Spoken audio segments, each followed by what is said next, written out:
Role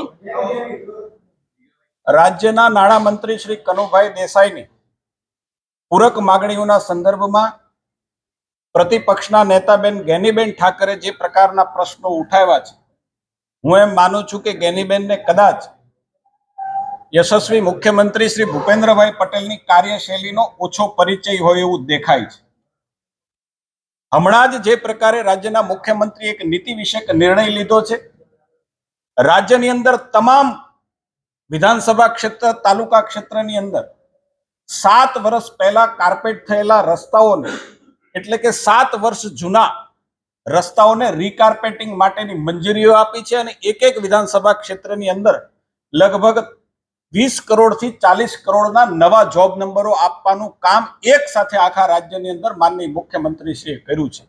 કદાચ કોંગ્રેસના લોકો રાજ્ય સરકારની રોજની જે પ્રકારની કાર્યશૈલી છે, કાર્યવાહી છે, નિર્ણયો લે છે, એમનાથી કદાચ અપરિચિત હશે એવું મને દેખાય છે. 5.5 મીટર પહોળા કરવા માટેના લગભગ 3000 કિલોમીટરના રસ્તાઓનું કામ આજે શરૂ છે. બંદરોના મોટા રસ્તાઓ જે 10 મીટર પહોળા કરવા માટે 1650 કિલોમીટરના રસ્તાઓનું કામ પણ પ્રગતિ હેઠળ છે ને 12 રસ્તાઓ 6 માર્ગી, ભારે ટ્રાફિક વાળા 12 રસ્તાઓ 6 માર્ગી કામ આજે એમનું શરૂ થઈ ગયું છે.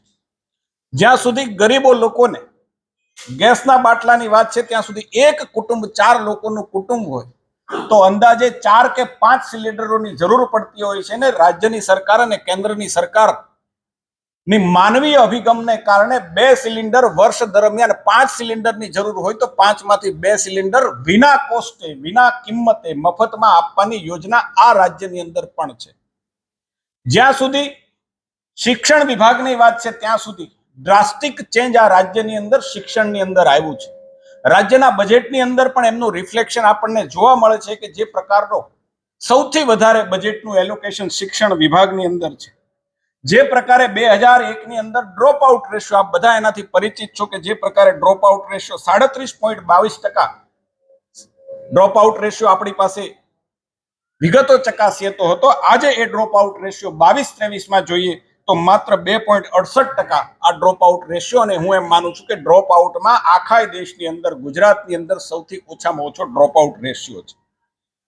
કુલ મળીને જે પ્રકારનું રાજ્યની સરકાર કામ કરી રહી છે, ડે ટુ ડે નિર્ણય કરી રહી છે, હું એમ માનું છું કે એ નિર્ણયની જાણકારી પ્રતિપક્ષના લોકોને હોવી જોઈએ અને જો એ નિર્ણયની જાણકારી પ્રતિપક્ષના લોકોને હોત તો કદાચ આજે ગૃહની અંદર જે પ્રકારની કાપ દરખાસ્તો અભ્યાસ કર્યા વગર પ્રતિપક્ષના સભ્યો લાવ્યા છે એ કદાચ ન લાવવાની જરૂર પડે. ધન્યવાદ.